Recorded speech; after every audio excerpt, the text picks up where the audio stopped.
Tony Kuklinski is from a dairy farming family in Taranaki. He's made his living as a landscape designer and gardener in central Hawke's Bay. A chance observation led to investigating the potential for including almonds as part of a diversified farming strategy in the region. He's currently growing almonds on his home orchard and taking part in a feasibility study to ascertain whether they can be grown commercially and sustainably. Dare I say it, I'm the first generation in 5 generations not pulling cow's tits for a living. Dairy farmer's son from Inglewood and Taranaki originally.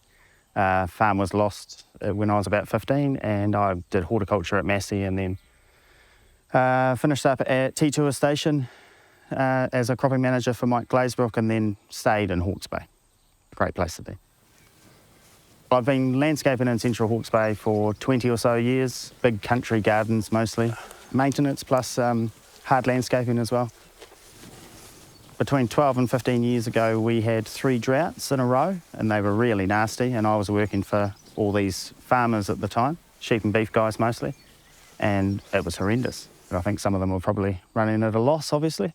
And I just noticed that there were 3 trees in the district in central Hawke's Bay that no one looked after, no one watered, no one did anything to them, but they nutted every year.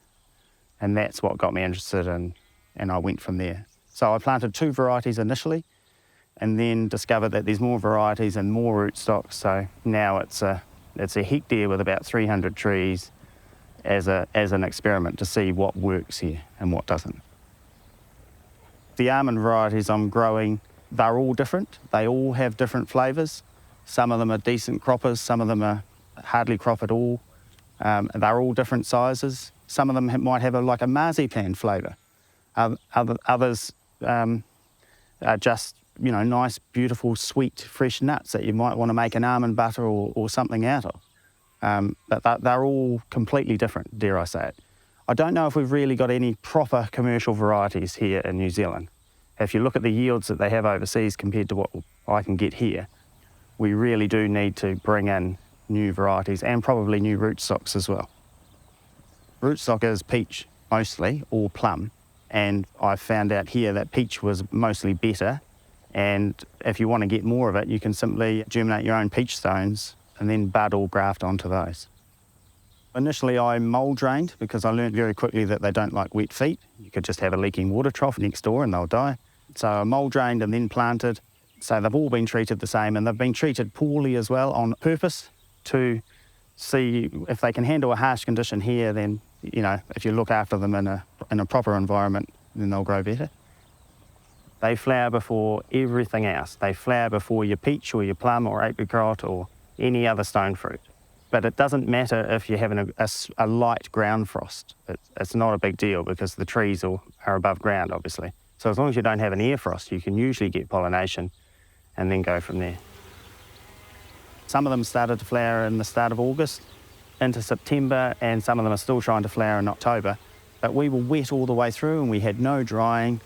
And even though just with 1 hectare you had about 20 honeybee hives and 4 bumblebees hives as well, nothing seemed to get pollinated because we had no drying weather. I think the trees were under stress as well, so I don't want to just blame the insects. I think possibly we should be putting these trees on mounds as well. That seems to be what they're doing in Australia and in California. I've seen less of it in Italy, but that seems to be international best practice. They survive everything except wet feet. At the moment, New Zealand imports in more than, I think it's $42 or $43 million a year, so about half of it's going into cereals and nut bars and things like that, and half is about fresh. Sadly, most people in New Zealand have probably never eaten fresh almonds, and the flavour is just amazing. Each variety tastes slightly different, and some of them are just beautiful and sweet. And that's what got me enthused right at the start, really. This is a monovale variety, and this is very strong marzipan flavour, so you wouldn't eat these ones fresh. This is a completely different variety, but these are beautiful fresh. Yeah. Smaller almonds get made and surrounded by chocolate, and then the bigger ones get sold fresh. Yeah, that's their way around selling small almonds.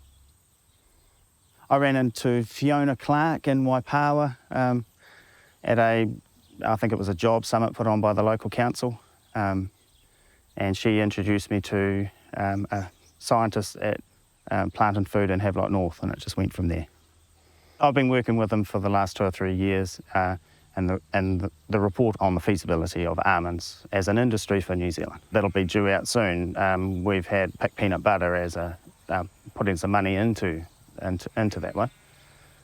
So there's a few people out there, obviously, that are interested in having an almond industry exist in New Zealand. If you've got a good cropping paddock with decent drainage, then almonds might be an option for you. And it might also be useful when you come to Plan Change 6 here and under the Regional Council, and limits on nitrogen and all that sort of thing. If you take a part of it out of the usual farming and have a crop like almonds, it might be quite useful for the farmer as well.